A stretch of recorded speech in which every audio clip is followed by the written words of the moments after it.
الله من الشيطان الرجيم. بسم الله الرحمن الرحيم. واكتب لنا في هذه الدنيا حسنة وفي الآخرة إنا هدنا إليك. قال عذابي أصيب به من أشاء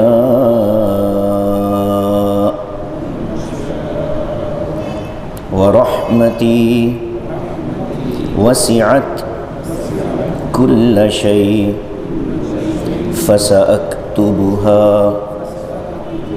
للذين يتقون ويؤتون الزكاة والذين هم بآياتنا يؤمنون. الذين يتبعون الرسول النبي الأمي الذي يجدونه مكتوبا عندهم في التوراة والإنجيل يأمرهم بالمعروف وينهاهم عن المنكر ويحل لهم الطيبات ويحرم عليهم الخبائث ويضع عنهم إصرهم والأغلال التي كانت عليهم فالذين آمنوا به وعزروه ونصروه واتبعوا النور الذي أنزل معه أولئك هم المفلحون. صدق اللہ العظیم. ترجمہ دیکھیے. وَاكْتُبْ لَنَا فِي هَذِهِ الدُّنْيَا حَسَنَةً. اے ہمارے رب، ہمارے لیے اس دنیاوی زندگی میں بھی اور وفی الآخرتی آخرت میں بھی حسنہ نیکی بھلائی لکھ دیجئے. انا ہدنا الیک، یقیناً ہم نے آپ کی طرف رجوع کیا. قال عذابی، اللہ نے فرمایا کہ میرا عذاب اصیب بہ من اشاء، میں جسے چاہوں اسے پہنچاتا ہوں. ورحمتی وسعت کل شیء، اور میری رحمت ہر چیز سے زیادہ وسیع ہے. فسأکتبها، میں اپنی رحمت کو لکھوں گا. للذین یتقون، ان لوگوں کے لیے جو ڈرتے ہیں. ویؤتون الزکاۃ، اور زکوٰۃ ادا کرنے والے ہیں. والذین هم بآیاتنا یؤمنون، اور وہ لوگ جو ہماری آیتوں پر ایمان رکھتے ہیں. الذین یتبعون الرسول النبی الامی الذی، وہ لوگ کہ جو اتباع کرتے ہیں ایک ایسے رسول کی جو نبی ہے اور امی ہے. الذی یجدونہ مکتوبا، جس رسول کو لکھا ہوا پاتے ہیں عندہم فی التوراۃ والانجیل، اپنے پاس تورات اور انجیل میں یأمرہم بالمعروف، وہ رسول ان کو اچھی باتوں کا حکم دیتے ہیں، وینہاہم عن المنکر، اور ان کو منع کرتے ہیں بری اور فحش باتوں سے، ویحل لہم الطیبات، اور ان کے لیے پاکیزہ چیزوں کو حلال کرتے ہیں، ویحرم علیہم الخبائث، اور ان کے لیے ناپاک اور گندی چیزوں کو حرام کرتے ہیں، وَيَضَعُ عَنْهُمْ إِصْرَهُمْ، اور ان کے سروں سے بوجھ ہٹا دیتے ہیں، وَالْأَغْلَالَ الَّتِي كَانَتْ عَلَيْهِمْ، اور ان کے گلوں کے جو طوق تھے جو ان پر پڑے تھے وہ ہٹا دیتے ہیں، فَالَّذِينَ آمَنُوا بِهِ، پس جو لوگ اس رسول پر ایمان لائے، وَعَزَّرُوهُ، اور اس رسول کی عزت اور تعظیم کی، وَنَصَرُوهُ، اور اس رسول کی مدد کی، وَاتَّبَعُوا النُّورَ الَّذِي أُنزِلَ مَعَهُ، اور اس نور کی پیروی کی جو اس رسول کے ساتھ نازل ہوا، أُولَئِكَ هُمُ الْمُفْلِحُونَ، یہی لوگ ہیں جو کامیاب ہونے والے ہیں۔ یہ دو آیتیں ہیں، اور جیسے گزشتہ درس میں نے یہ بات کہی تھی کہ موسیٰ علیہ السلام کے واقعے کے بعد اللہ تعالیٰ نے درمیان میں نبی اکرم صلی اللہ علیہ وسلم کا ایک شاندار اور عظیم الشان تعارف کروایا۔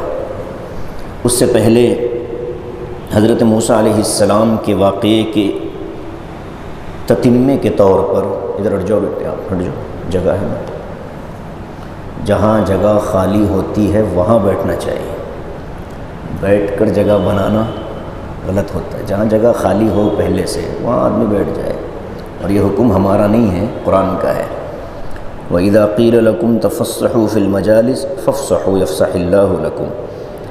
تو حضرت موسیٰ علیہ السلام نے اللہ تعالیٰ سے دعا مانگی تھی، گزشتہ درس میں ہم نے وہ دعا پڑھی تھی، توبہ کی قبولیت کی اور رحمت اور مغفرت کی۔ ارے گزشتہ درس کا خلاصہ یاد ہے نا؟ انت ولینا فاغفر لنا وارحمنا وانت خیر الغافرین، یہ دعا مانگی تھی۔ اس دعا کا اگلا حصہ یہاں سے شروع ہوتا ہے۔ اس دعا میں ایک اور چیز مانگی حضرت موسیٰ نے، وہ یہ تھا کہ اے اللہ، ہماری طرف سے جو اب تک کی کوتاہیاں غلطیاں ہو رہی ہیں آپ کے سامنے ہیں۔ بچھڑے کی پوجا ہوئی، توبہ ہوئی، لوگ مارے گئے، اور جو بچ گئے ان سب کی مغفرت ہو گئی۔ اس کے بعد اب جو قوم کا حصہ باقی ہے، اے اللہ ہم پر دنیا اور آخرت میں رحم فرمائیے، یہ دعا کا اگلا حصہ ہے۔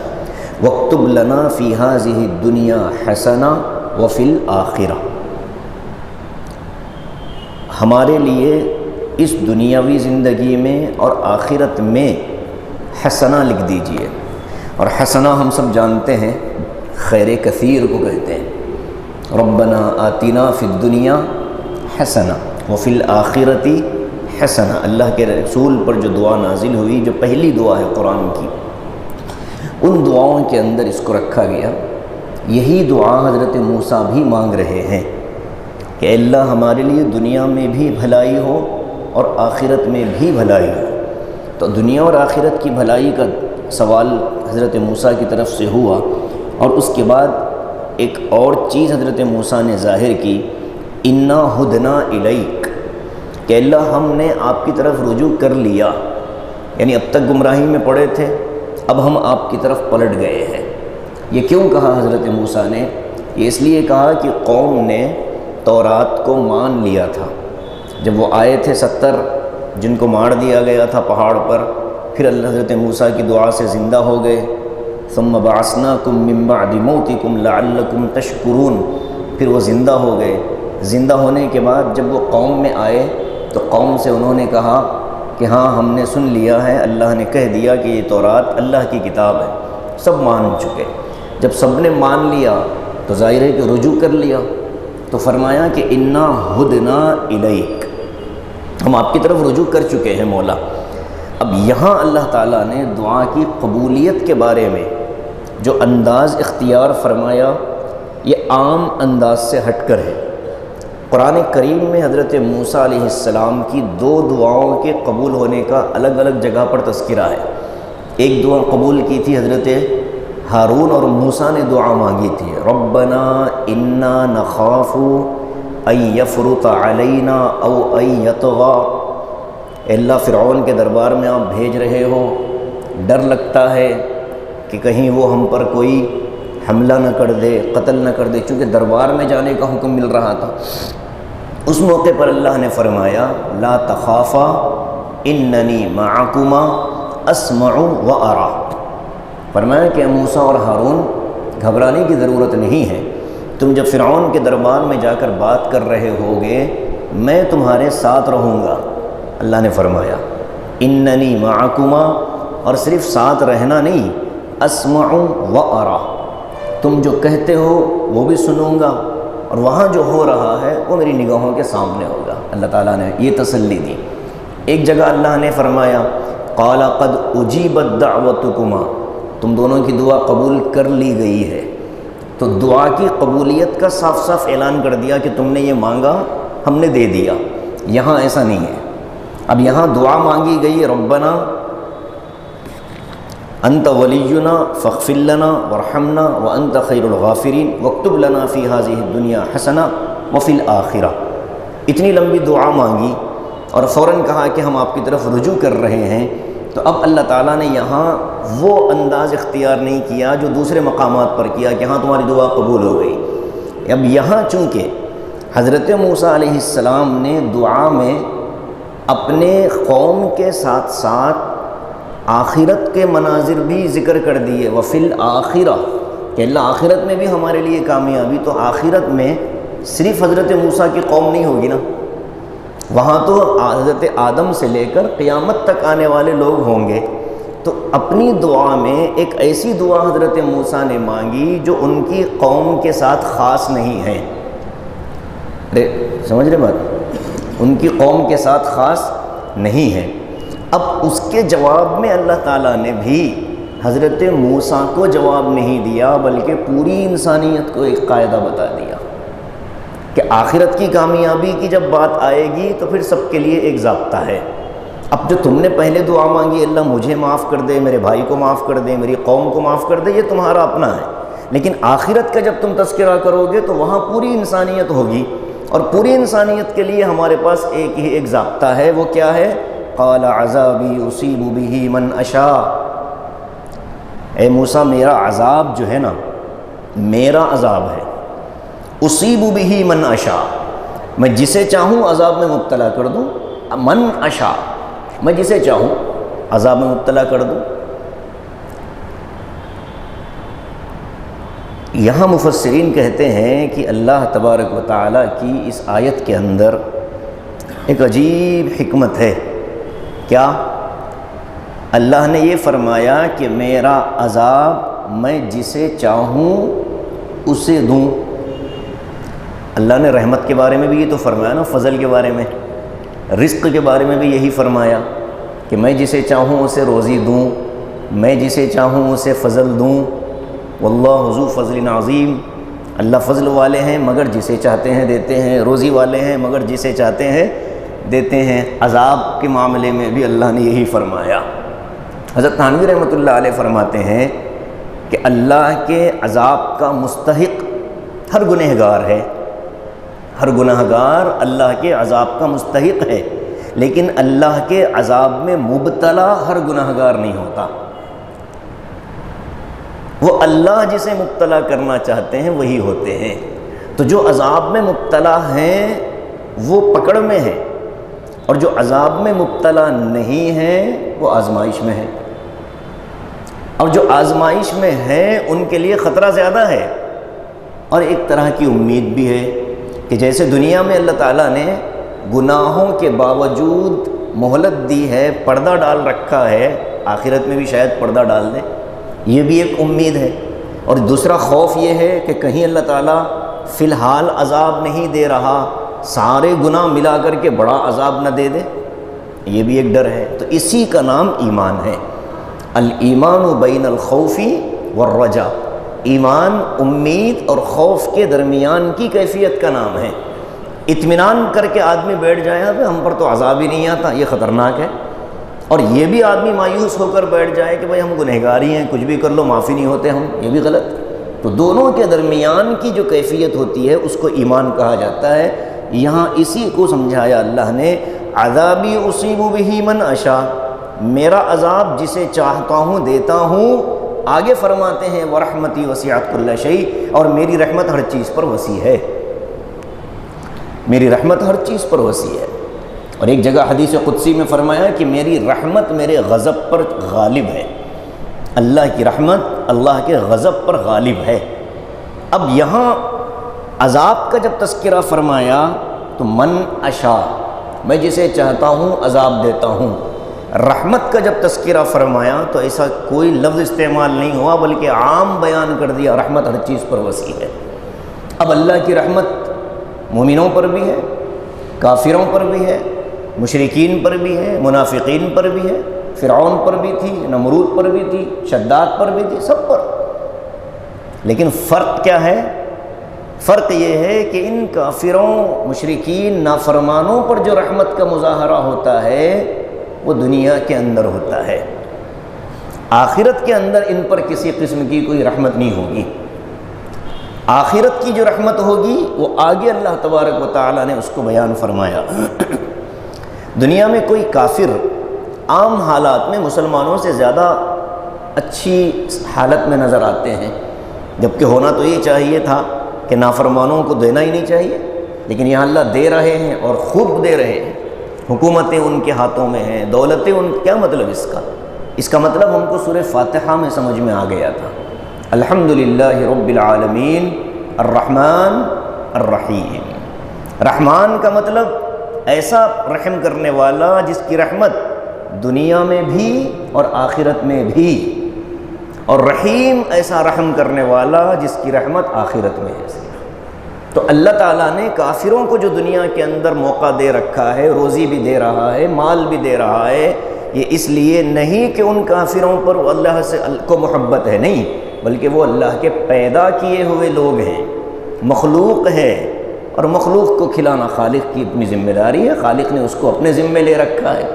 اب مخلوق نے نافرمانی کی تو آخرت میں حساب دیکھ لیں گے، لیکن دنیا کے اندر تو کھانا کھلانا، ہوا پانی، یہ ساری نعمتیں سب کو برابر ملنے والی ہیں۔ تو یہ ضابطہ اگر ہم نے سمجھ لیا تو پھر کسی کی نعمت کو دیکھ کر ہم کو تکلیف نہیں ہوتی۔ صحت کسی کی الگ ہوتی ہے، مال کسی کے پاس الگ ہوتا ہے، عزتیں کسی کو اللہ الگ دیتا ہے، اولاد، تو روزی کے اندر یہ ساری چیزیں داخل ہیں۔ صحت بھی روزی، خاندان بھی روزی، دوست احباب بھی روزی، اچھی عبادت کا جذبہ بھی روزی، اخلاص بھی روزی، رزق کے اندر یہ ساری چیزیں داخل ہیں۔ تو اس لیے انسان کو اللہ کی رحمت کے بارے میں مایوس بھی نہیں ہونا ہے اور بے خوف بھی نہیں ہونا ہے۔ مایوس ہو کر بالکل ہاتھ چھوڑ کر بیٹھ جانا یہ بھی غلط، اور بے خوف ہو کر دھڑلے سے اللہ کی نافرمانی کرنا یہ بھی غلط۔ وَرَحْمَتِي وَسِعَتْ كُلَّ شَيْءٍ، میری رحمت ہر چیز پر وسیع ہے۔ لیکن اب یہ رحمت حاصل کریں گے کون؟ آخرت کے اعتبار سے۔ دنیا کا تو ضابطہ صاف ہے، اب آخرت کا تذکرہ، میں نے کہا نا اوپر آگے تذکرہ آ رہا ہے۔ فَسَأَكْتُبُهَا لِلَّذِينَ يَتَّقُونَ، پہلی شرط، آخرت میں اللہ کی رحمت اگر لینا ہو تو اس کے لیے تقوی سب سے پہلی شرط ہے۔ یتقون، میں اس رحمت کو لکھوں گا ان لوگوں کے لیے جو تقوی اختیار کرتے ہیں۔ تقوی کا لفظ استعمال ہوا لیکن یہ سارے قلبی اعمال کا ذکر ہو رہا ہے۔ عقیدہ اس میں داخل ہو گیا، ایمان اس میں داخل ہو گیا، اور قلب کی جو نیکیاں ہیں وہ ساری کی ساری اس کے اندر داخل ہو گئی۔ اور آگے ایک لفظ آیا ہے وَيُؤْتُونَ الزَّكَاةَ، اور وہ لوگ جو زکوٰۃ دینے والے ہیں۔ زکوٰۃ دینے والوں کا کیا مطلب؟ یعنی اگر کوئی تقوی اختیار کرے اور زکوٰۃ دے دے تو جنت مل جائے گی، زکوٰۃ کا لفظ استعمال کر کے ساری عبادتوں کو اللہ نے مراد لیا ہے۔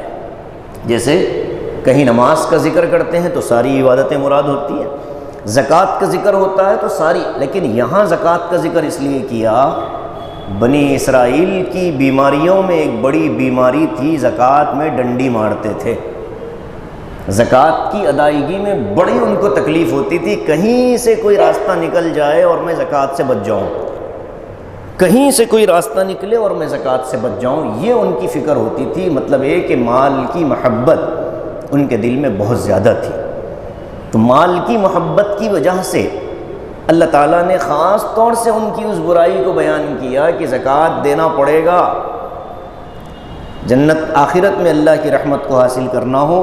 اور تیسرا فرمایا والذین ھم بآیاتنا یؤمنون، اور وہ لوگ جو ہماری آیتوں پر ایمان لاتے ہیں۔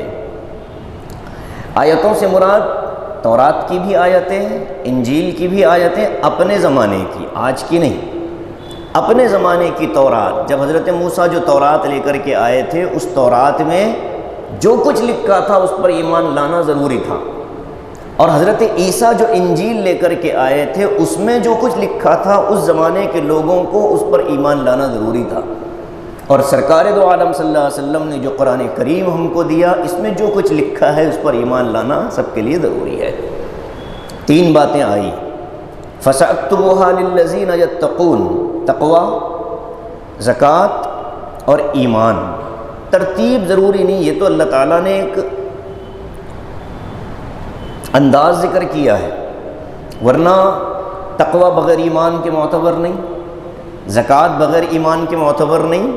ایمان کا تذکرہ آخری میں اس لیے کیا کہ اہل کتاب کو، یعنی یہود و نصارہ جو آج اس دنیا میں پائے جاتے ہیں، ان کو اس کے اندر ایک پیغام دیا گیا کہ تم اپنے زمانے میں اپنے نبی پر ایمان لا چکے ہوں گے، لیکن بعد میں جو آخری نبی آ رہے ہیں اس زمانے میں اگر تم رہو اور آخری نبی پر ایمان نہ لاؤ تو تمہارے لیے بھی آخرت کی رحمت نہیں ملنے والی ہے۔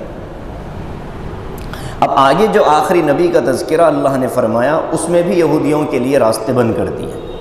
یہ جو آیت نازل ہوئی وَرَحْمَتِي وَسِعَتْ كُلَّ شَيْءٍ، شیطان بڑا خوش ہوا کہ اب تو اللہ کی رحمت، میں بھی اللہ کی رحمت میں داخل ہو گیا۔ شیطان نے کہا اس لیے کہ ہر چیز سے بڑی ہے تو مجھ سے بھی بڑی ہے، میں بھی اللہ کی رحمت کے سائے میں ہوں۔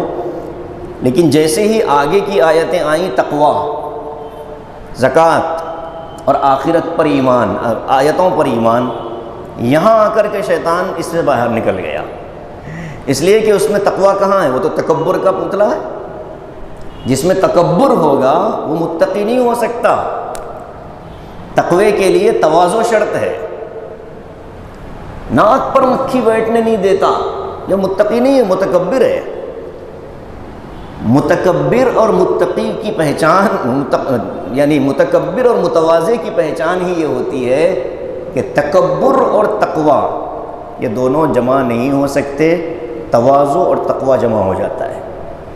لیکن تواضع بھی وہ تواضع جو آدمی اندر سے کرتا ہے، ایک تواضع دکھاوے والا ہے، نہیں آپ بڑے ہیں، آپ فلاں ہیں، آپ۔ حضرت تھانوی رحمۃ اللہ علیہ بہت دو ٹوک عالم تھے، بہت آگے والے کو اچھا لگے برا لگے، اس کو پیٹ میں تکلیف ہو، وہ حساب میں لاتے ہی نہیں تھے۔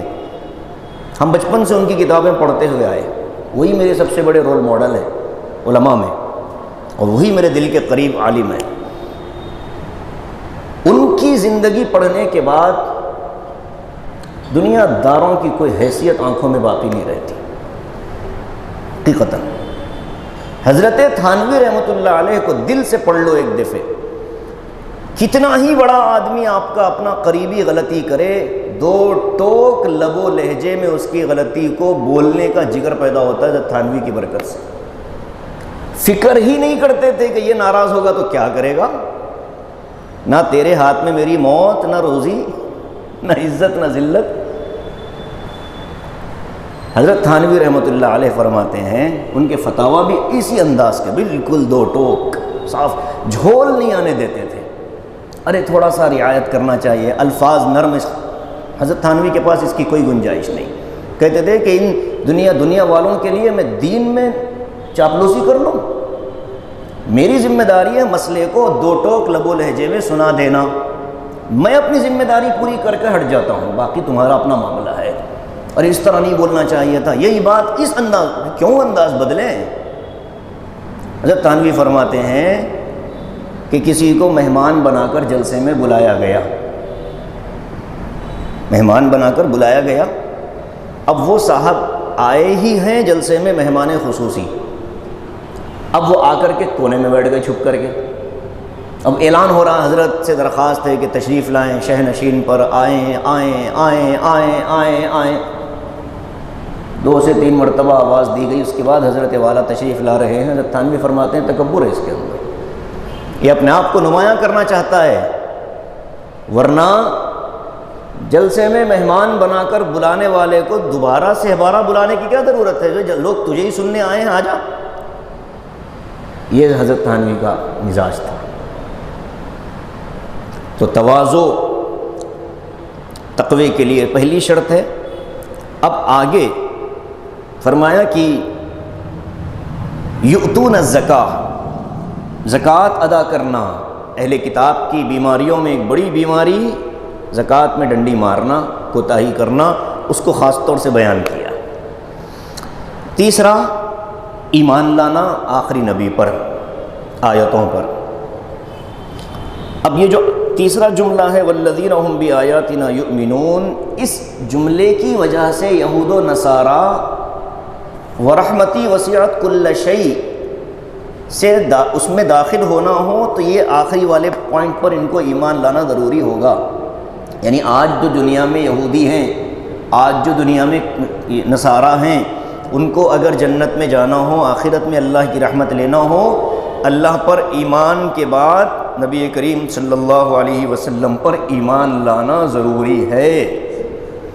وہ یہ کہہ کر نہیں بچ سکتے کہ ہم تو موسیٰ علیہ السلام پر ایمان لا چکے ہیں، نہیں، آج کے زمانے میں اگر تم زندہ ہو تو یہ دور محمدی ہے، اور دور محمدی میں رہتے ہوئے محمد صلی اللہ علیہ وسلم پر ایمان اگر نہیں لاؤ گے تو تم کامیاب نہیں ہو سکتے۔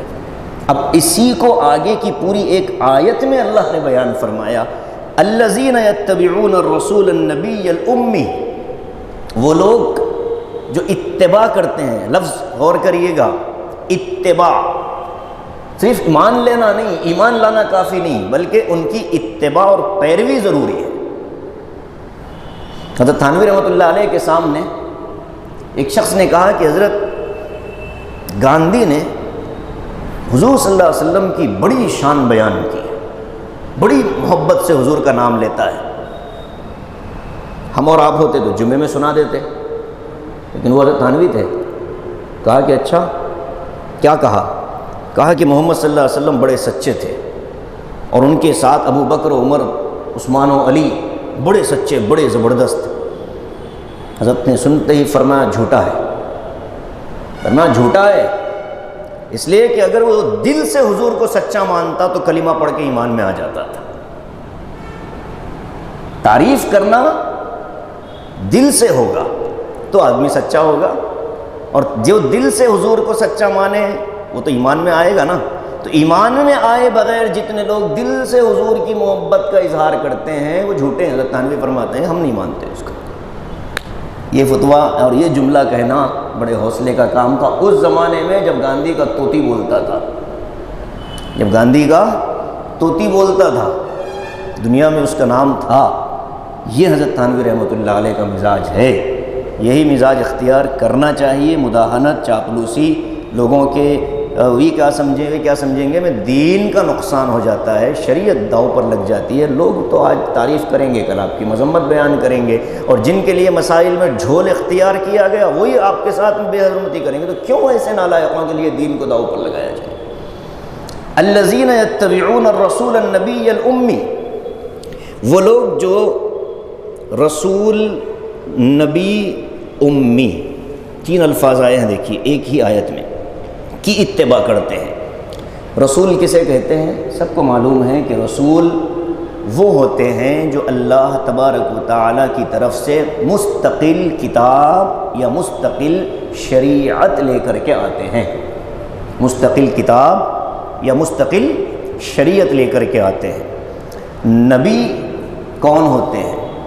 اللہ کی طرف سے بھیجے جانے والا ہر رسول نبی ہوتا ہے، لیکن نبی مستقل شریعت اور مستقل کتاب لے کر کے نہیں آتے، بلکہ پہلے جو نبی آئے ہیں، اس رسول آئے ہیں، اس رسول کی کتاب پر عمل کروانے کے لیے آتے ہیں۔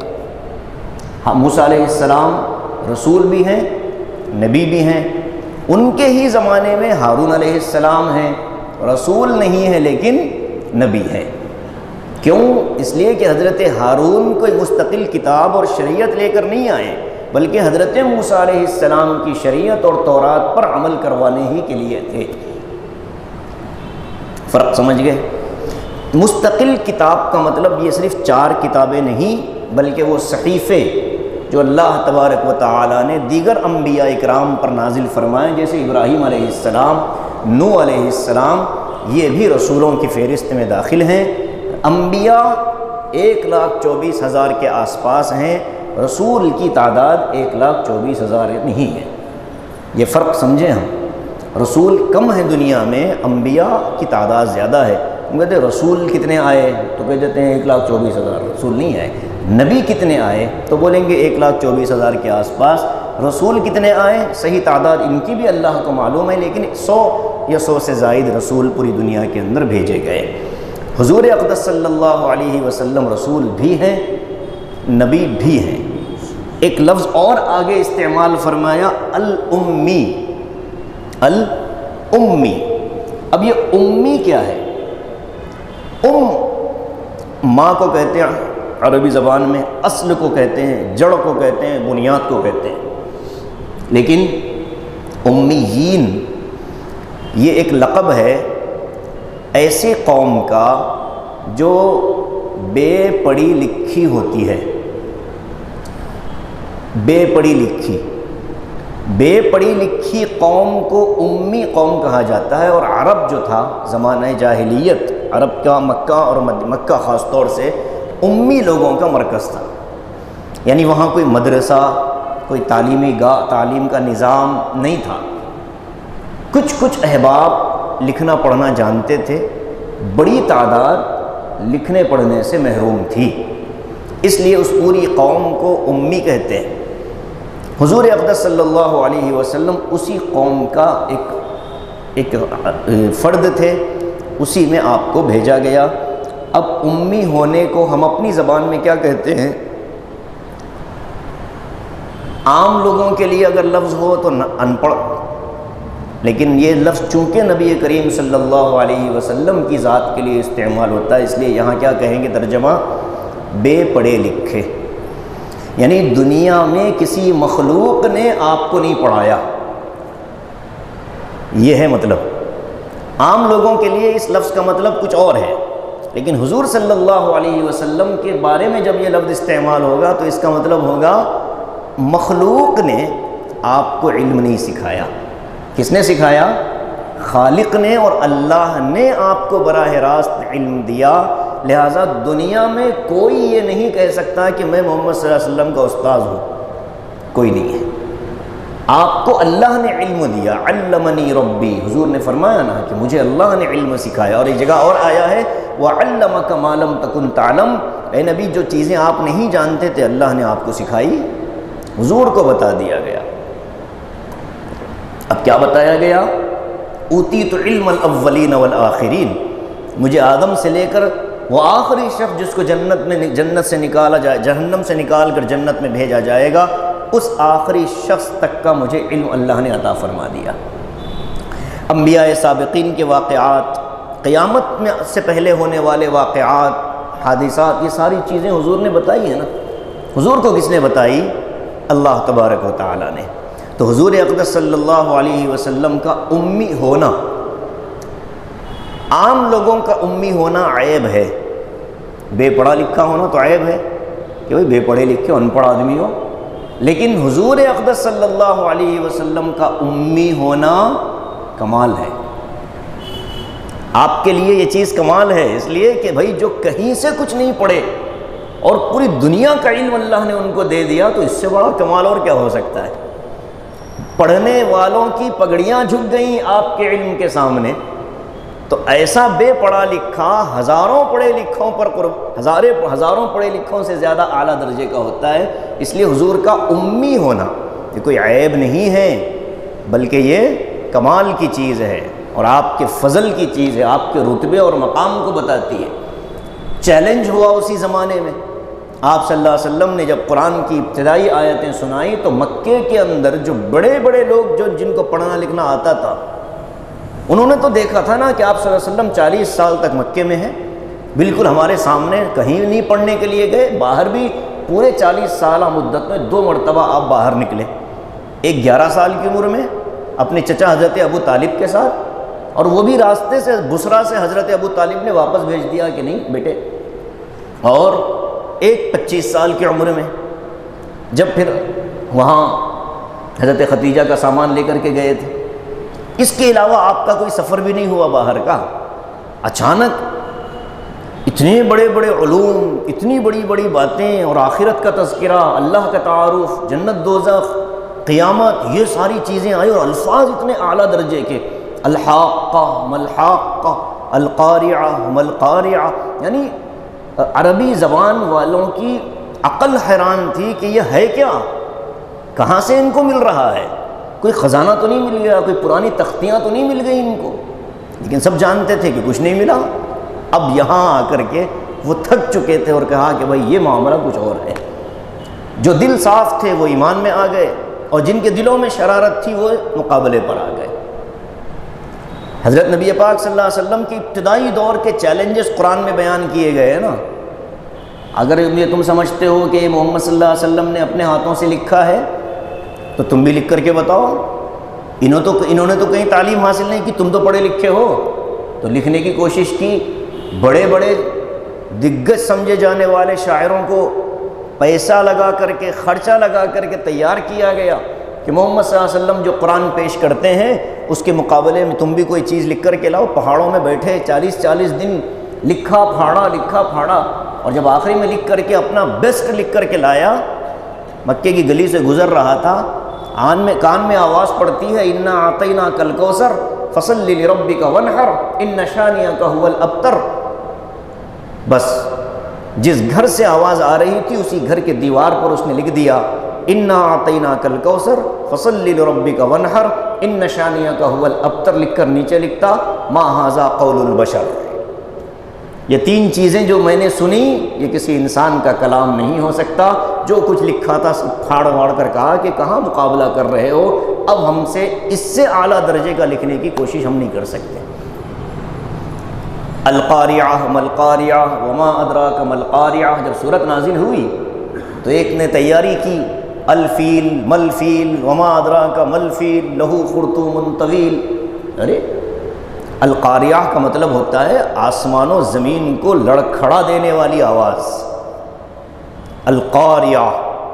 آپ کبھی کسی اچھے قاری سے سنیں القاریہ، یہاں لگتا ہے جا کر وہ سورہ، اور سنتے ہوئے لگتا ہے کہ بھئی کوئی زلزلے والی آیتیں پڑھی جا رہی۔ اذا زلزلت الارض زلزالہا، اگر اس کو آپ جلال میں پڑھیں زمین کانپنے لگ جائے گی، اور مقابلے پر اس نے کیا بنایا، الفیل ملفیل وما ادراک ملفیل، اس لیے کہ عربوں کے پاس ہاتھی کا مزاج نہیں تھا، عرب نہ ہو کبھی ہاتھی نہیں دیکھا تھا، عربوں میں ہاتھی پایا نہیں جاتا، اونٹ پایا جاتا تھا۔ تو ایک جو شخص تجارت کرنے کے لیے ملک شام وغیرہ جاتے تھے، وہاں انہوں نے ہاتھی دیکھا تو بڑا عجیب جانور، یہ کیا ہے، تو کہا یہ ہاتھی ہے، اور ایک ہاتھیوں والوں کا قصہ ابرہا کے ساتھ پیش ہو چکا تھا، تو یہ ساری چیزیں ذہن میں تھی، ہاتھی کچھ بڑی چیز ہے، تو القاریہ کے مقابلے میں اس نے سورہ بنایا ہاتھی، فیل کہتے ہیں ہاتھی کو، الفیل ملفیل، ہاتھی رے ہاتھی تم کیا جانو ہاتھی کیا ہے، وما ادراک ملفیل تم جانو کیا ہاتھی کیا ہے۔ ہاتھی کے پاس قرآن کے مقابلے میں بناؤ تو کچھ۔ اب یہ چیزیں جب آئی تو دنیا تھک گئی کہ اب ہم مقابلہ نہیں کر سکتے، اسی لیے کہا جاتا ہے کہ آپ صلی اللہ علیہ وسلم کا امی ہونا یہ عیب نہیں ہے بلکہ کمال ہے۔ فخر کے ساتھ کہیں کہ ہم ایک ایسے رسول کی امتی ہیں کہ جو امی ہیں لیکن ہزاروں کروڑوں اور پوری دنیا کے پڑھے لکھے ان کی امیت کے سامنے قربان ہو جاتے ہیں۔ اسی لیے کسی شاعر نے کہا تھا کہ کوئی اعجاز تو دیکھے میرے قرآن ناطق کا، ناطق کا مطلب بولنے والا، کوئی اعجاز تو دیکھے میرے قرآن ناطق کا، لقب امی ہے لیکن علم کا دریا بہاتے ہیں، لقب امی ہے لیکن علم کا دریا بہاتے ہیں۔ ہمارے نبی صلی اللہ علیہ وسلم ہیں تو امی، لیکن علوم کے سمندر آپ نے دنیا کو دیے۔ آج بھی آپ کی احادیث پر ریسرچ چل رہی ہے، آج بھی قرآن و احادیث کے اندر سے علوم نکل کر آ رہے ہیں، اور دنیا آج بھی آپ کے نام پر علوم کے یعنی اپنی صلاحیتوں کو لگا کر کے نئے موتی ان علوم کی تہوں سے نکال رہی ہے۔ آپ صلی اللہ علیہ وسلم کی فن حدیث، آپ کے بیان کردہ جملے جن کو حدیث کہا جاتا ہے، ان ایک حدیث کے فن پر 40 قسم کے فن وجود میں آئے، یعنی فن حدیث کے ڈپارٹمنٹ میں 40 طرح کی چیزیں پڑھائی جاتی ہیں۔ اب آئندہ جب دنیا ترقی کرے گی، آرٹیفیشل انٹیلیجنس کا زمانہ آئے گا، تو میں سمجھتا ہوں کہ اور بھی حدیث کے اندر کی تہوں سے اللہ تعالیٰ چیزیں باہر نکالے گا۔ یہ تو حضور صلی اللہ علیہ وسلم کا حال ہے، آپ کے صحابہ اور آپ کے غلام اور آپ کے خادمین کا حال کیا ہے؟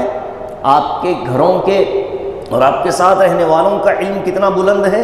حضرت نبی پاک صلی اللہ علیہ وسلم نے فرمایا کہ دنیا اگر ہمارے معاشرے میں کسی کو وراثت کے مسائل معلوم کرنا ہو تو عبداللہ ابن مسعود سے پوچھ لو، کسی کو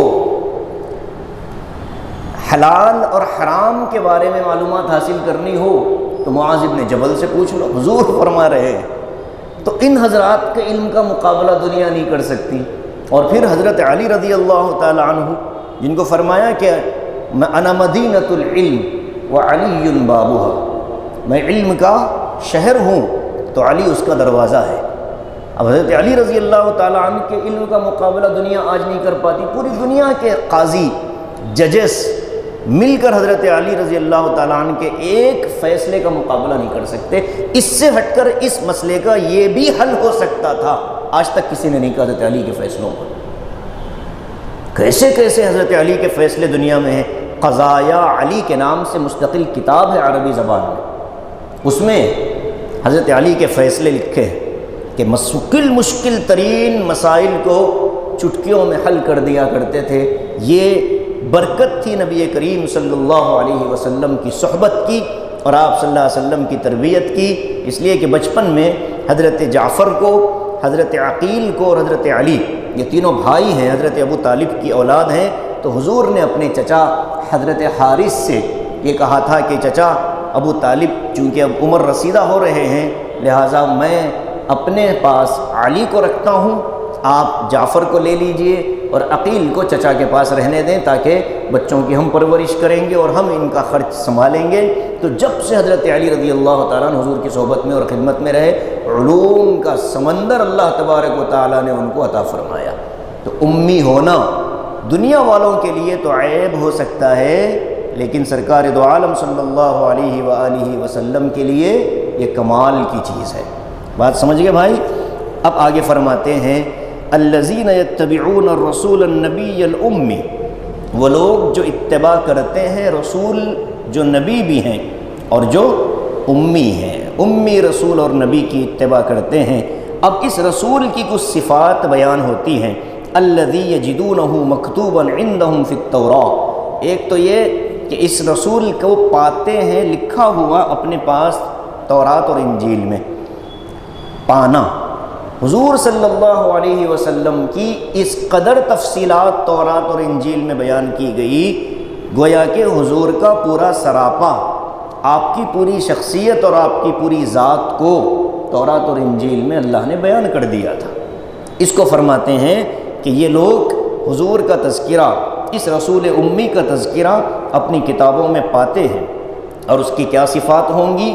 یأمرہم بالمعروف، میں اس پر بھی گفتگو کرنا چاہتا تھا لیکن وقت تنگ ہو جائے گا کہ کیا کیا تذکرے حضرت نبی پاک صلی اللہ علیہ وسلم کے تورات اور انجیل میں آج کے ایڈیشنوں کے اندر موجود ہیں، پرانے ایڈیشن نہیں، کعب احبار، عبداللہ ابن سلام، ان حضرات کا تذکرہ نہیں، 2023 اور 24 میں جو انجیل اور یہ زبور تورات شائع ہو رہی ہے، اس میں بھی حضور پاک صلی اللہ علیہ وسلم کا تذکرہ موجود ہے۔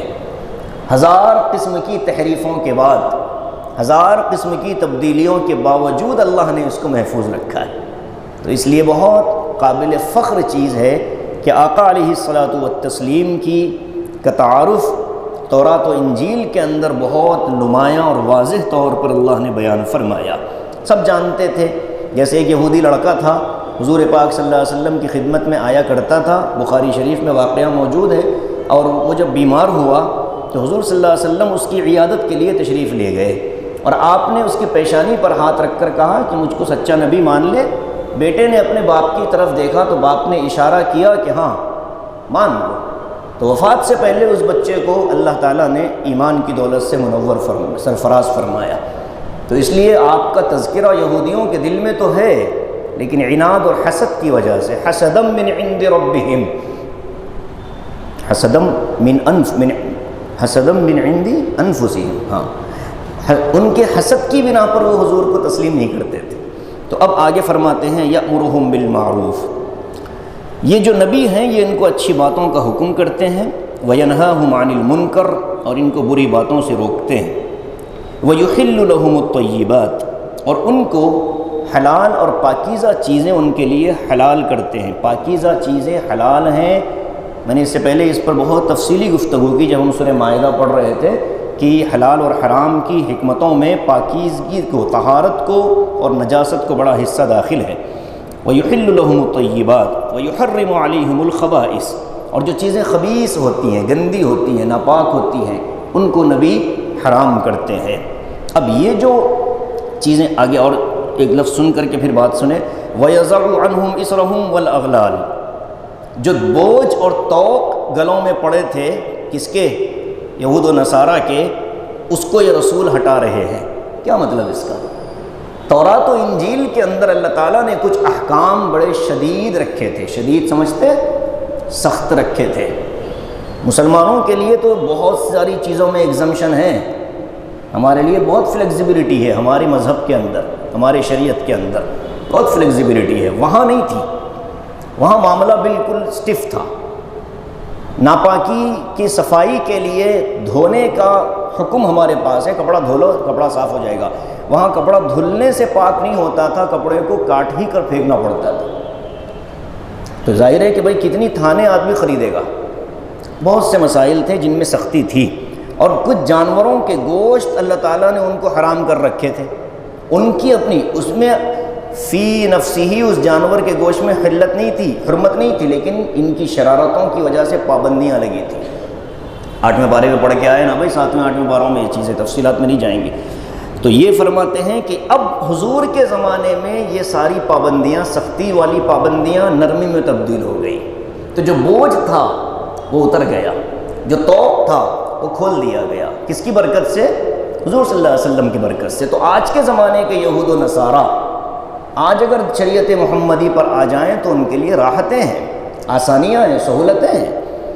اب فرماتے ہیں فَالَّذِينَ آمَنُوا بِهِ، یہاں وہ ضابطہ بیان ہو رہا ہے کہ آج کے زمانے کے کافر، مشرک، یہودی، نصارہ اور مسلمان اگر آپ صلی اللہ علیہ وسلم پر ایمان لائیں، پہلی شرط وَعَزَّرُوا، آپ کی تعظیم کریں، عزت کریں، توقیر کریں۔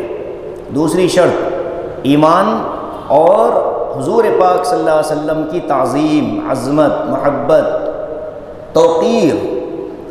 کوئی مسلمان آپ صلی اللہ علیہ وسلم کی شان میں گستاخی کا تصور تو کر نہیں سکتا، اور بے ادبی بھی نہیں کرنی چاہیے۔ بے ادبی، خدا معاف کرے، حرمین کا سفر کرنے والے اس معاملے میں بڑی کوتاہی کرتے ہیں کہ مدینہ منورہ کی حاضری پر جس قدر بے ادبی کے مظاہرے اب ہو رہے ہیں پہلے زمانے میں نہیں ہوتے تھے۔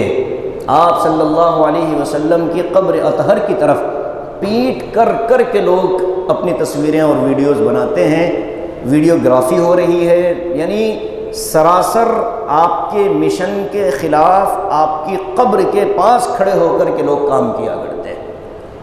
اس سے زیادہ بے ادبی کیا ہو سکتی ہے؟ گستاخ رسول کی ایک سزا سر تن سے جدا منافقانہ نعرہ لگاتا ہے مسلمان، ورنہ ہم سے زیادہ کون آپ صلی اللہ علیہ وسلم کی گستاخی کرتا ہے؟ کسی بے ریش کو، بے داڑھی والے کو آپ بولو کہ تم داڑھی کیوں نہیں رکھتے، بجائے اپنی غلطی پر نادم ہونے کے وہ بولنے والے مولوی صاحب کے گلے لگ جاتے ہیں کہ آپ نے بولا کیوں؟ یہ بے ادبی کچھ کم ہے؟ یہ گستاخی کا کوئی اس کا سر کون تن سے جدا کرے گا؟ تو یہ منافقانہ نعرے ہیں، اس لیے اس کو احتیاط کی ضرورت ہے، لیکن ایمان کی شرط ہے آپ کی تعظیم، ادب۔ کسی زمانے میں مدینہ منورہ میں باب السلام سے آپ اندر جاتے تو لکھا ہوتا تھا لاحظوا حرمت المکان، اے لوگو جگہ کی حرمت کا لحاظ کرو، لاحظوا حرمت المکان، جگہ کی عظمت کا لحاظ کرو۔ پہلے ہوتا تھا لکھ کر، اب تو بالکل معاملہ صاف ہے۔ جس مقام پر بلند آواز سے گفتگو کرنا جائز نہیں ہے، وہاں ویڈیو کال پر بہت زور سے لوگ سلام کرواتے ہیں، یہ دیکھو قبر ہے سلام کرو۔ لا ترفعوا اصواتکم فوق صوت النبی، بلند آواز سے نہیں۔ اور ایک جگہ قرآن کہتا ہے لا تجعلوا دعاء الرسول بینکم کدعاء بعضکم بعضا، حضور صلی اللہ علیہ وسلم کو ایسے مخاطب نہ کرو جیسے تم ایک دوسرے کو مخاطب کرتے ہو۔ تو اس لیے بھائی ادب ایمان کا حصہ ہے، بے ادبی نہیں ہونی چاہیے۔ ادب ہی کے اندر یہ بھی داخل ہے کہ جب بھی آپ صلی اللہ علیہ وسلم کا نام کانوں میں پڑے تو فوراً درود شریف پڑھا جائے، یہ ادب کا حصہ ہے، محبت کا تقاضا ہے۔ کون مسلمان روزانہ 300 مرتبہ درود پڑھتا ہے بتائیے؟ موقع ہی نہیں ملتا ہم کو، پڑھنا ہی نہیں چاہتے ہم۔ کم از کم درجہ 300 کا لکھا فقہا نے، ہم روزانہ کی مقدار میں اگر 300 درود شریف نہ پڑھ سکیں تو پھر ہماری ایمانی غیرت کہاں چلی گئی؟ حمیت نام تھا جس کا گئی تیمور کے گھر سے، اقبال نے کہا، تیمور مغل بادشاہ، حمیت نام تھا جس کا گئی تیمور کے گھر سے۔ تیسری شرط بڑی توجہ سے سنیے گا، وَنَصَرُوهُ، اور حضور کی اعانت، مدد، نصرت۔ حضور صلی اللہ علیہ وسلم کی کیا مدد کر سکتا ہے کوئی؟ آپ کے دین کی نصرت، آپ کی شریعت کی مدد، آپ کے لائے ہوئے طریقوں کی حفاظت میں کام کرنے والوں کی مدد۔ اور اسی کے ذیل میں حضرت الاقدس مفتی محمد شفیع صاحب رحمۃ اللہ علیہ نے فرمایا مدارس کی مدد، علماء کی مدد، محدثین کی مدد۔ او بھائی ہدیے ہمارے پاس نہیں آنے چاہیے۔ کہیں تم بولو کہ مولانا آپ جو ہے اس کی چکر میں اپنے ہدیوں کا اعلان، آپ لوگوں سے ہدیہ قبول نہیں ہے، لیکن علماء کو ہدایہ دو، ائمہ کو، مساجد کے اماموں کو ہدیے دو۔ رمضان میں کرسی پر بٹھا کر لفافہ دینا یہ بے عزتی ہے، یہ ہدیہ نہیں ہے، بے عزتی کرتے ہو تم لوگ۔ کیا ضرورت ہے سب کے سامنے ڈھنڈورا پیٹنے کی کہ امام صاحب کو ہم نے اتنے پیسے دیے؟ کیوں؟ مجبوری ہے، سماج کا دباؤ ہے، ختم کرو اس رواج کو، تنہائی میں دو، اکیلے میں دو۔ امام صاحب آپ نے ہم کو نماز پڑھائی، قرآن سنایا، اللہ آپ کو جزائے خیر عطا فرمائے، یہ ہمارا بڑے ادب کے ساتھ، برا لگے گا آپ کو لیکن حقیقت یہی ہے، یہ بے ادبی ہے۔ ائمہ مساجد کو، مؤذنین کو ہدایہ دو، مدارس کے اساتذہ اور معلمین کو تحفے تحائف دو۔ اس سے ایک فائدہ یہ ہوگا ہماری نسلوں میں اللہ تعالیٰ علماء حفاظ کو پیدا کرے گا۔ جس چیز کی قدر آپ کرو گے اللہ وہ نعمت آپ کو دے گا، لئن شکرتم لازیدنکم۔ ناقدری کرو گے اور پھر اپنے بچوں کو مدارس میں داخل کرو گے، امام کی پگڑی اچھالتے رہو گے، مؤذن کی پگڑی اچھالتے رہو گے، مدارس والوں کی بے عزتیاں، بے حرمتیاں مسجد کے وضو خانوں میں بیٹھ کر کرتے رہو، اور پھر بچوں کو مدارس میں ڈالو، نہیں پڑھ پائیں گے۔ پڑھ بھی لیا، حافظ بن بھی گیا، مصلی پر قرآن سنانے کے قابل نہیں ہوگا، لکھ لینا اس بات کو۔ پڑھے گا لیکن لوگوں کے درمیان میں بیٹھ کر قرآن و سنت سنانے کے قابل نہیں رہے۔ بے ادبی، بے ادبوں کو اللہ تعالیٰ کبھی نہیں دیتا۔ نصروہ کے اندر یہ ساری تفصیلات داخل ہیں۔ مساجد کی خدمت، چندوں کے لیے مؤذن صاحب گھر گھر گھومتے ہیں کہ بھئی مسجد میں چندہ دے دو، 550 روپے دینے والا 50 روپے ہی پر مر جاتا ہے۔ 10 سال پہلے جس نے 50 روپے دیے موت تک 50 روپے دیتا ہے وہ، اور جو پیسہ اللہ کے دین کی اعانت میں نہیں لگے گا پھر وہ پیسہ گناہوں کے کاموں میں اللہ لگوا دے گا۔ یہ ساری چیزیں اس میں داخل ہیں میرے عزیزو۔ وقت بڑھ رہا ہے لیکن 2 ہفتے کی چھٹی بھی ہے آگے، تو آپ حضرات اب ہے نا کافی وغیرہ؟ جی بہت شکریہ۔ تو پہلی چیز ایمان آپ پر، اور دوسری چیز آپ کی عظمت، اور تیسری چیز آپ کے لائے ہوئے پورے دین کی مدد۔ میں نے چند شکلیں آپ کے سامنے رکھی ہے، مدارس، مساجد، اہل علم، علماء، ائمہ، دین کا کام کرنے والے، خدام دین، ان سب کی قدر کرو۔ ہم بھی عالم ہیں، ہمارے اپنے گھروں کی اندرونی کیفیتیں ہم جانتے ہیں، لیکن ہم آپ کے سامنے صاف ستھرے کپڑے پہن کر بیٹھتے ہیں۔ ہم جب اللہ اکبر کہہ کے فجر پڑھاتے ہیں نا، تو اللہ اکبر سے السلام علیکم تک ہم آپ اور اللہ کے درمیان میں رابطہ بنے ہوئے ہیں، لیکن دل فجر کے بعد بازار جانا ہے، لیکن پیسہ ختم ہو گیا جیب میں، 15,000 تنخواہ تھی ختم ہو گئی، اچانک ہاسپٹل جانا پڑا، علاج میں لگ گئے پیسے ختم، اب میں کیا کروں؟ میں پڑھا رہا ہوں، جمعہ کے دن سورہ سجدہ بھی پڑھا رہا ہوں، دہر بھی پڑھا رہا ہوں، نماز کے بعد مجھے تفسیر بھی کر رہا ہوں، لیکن مجھے بے چینی بے قراری میرے دل میں ہے کہ میں کروں کیا، کس سے پوچھوں؟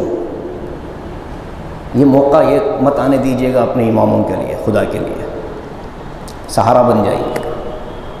ہم مدارس کے بچوں کی کفالت لیتے ہیں، کفالہ، لیکن اس معاملے میں میں پوری ذمہ داری سے کہنا چاہتا ہوں، اپنے آنکھوں سے دیکھا ہوا، مشاہدہ کیا ہوا مدرسہ، مدارس بہت ہیں، جنیون کون سے ہیں آپ اس میں تعاون کریں، جائیں پھریں، محنت کریں، دیکھیں۔ یہ تو ایک احسان ہو گیا مدرسے والوں کا کہ ہماری زکاتیں لے رہے ہیں وہ لوگ، ورنہ کہاں زکوٰۃ لینے والے ملتے؟ کس کو دیتے ہوں اپنی زکوٰۃ؟ پھرا دیتے ہوں۔ تو ائمہ کا سہارا بنیے، جیسے کفالہ ہوتا ہے نا، کفالہ، ایسا اپنے گھروں سے ائمہ مساجد کے لیے ایک فنڈ نکالیے۔ آپ 5 وقتہ نماز جس مسجد میں پڑھتے ہو، بہت یعنی حضرت تھانوی رحمۃ اللہ علیہ کا جب سے تذکرہ میں کر رہا ہوں، حضرت کی روح پر ایصال ثواب کرتے ہوئے ایک چیز بولنا چاہتا ہوں، جس مرنے کے بعد آپ کا جنازہ جس مسجد میں آئے گا نا، اس مسجد کے امام کو کم از کم اپنے گھر کا ایک فنڈ مختص کریے، اسپیئر کریے، 1000 روپے ماہانہ، ادر دین سیلری،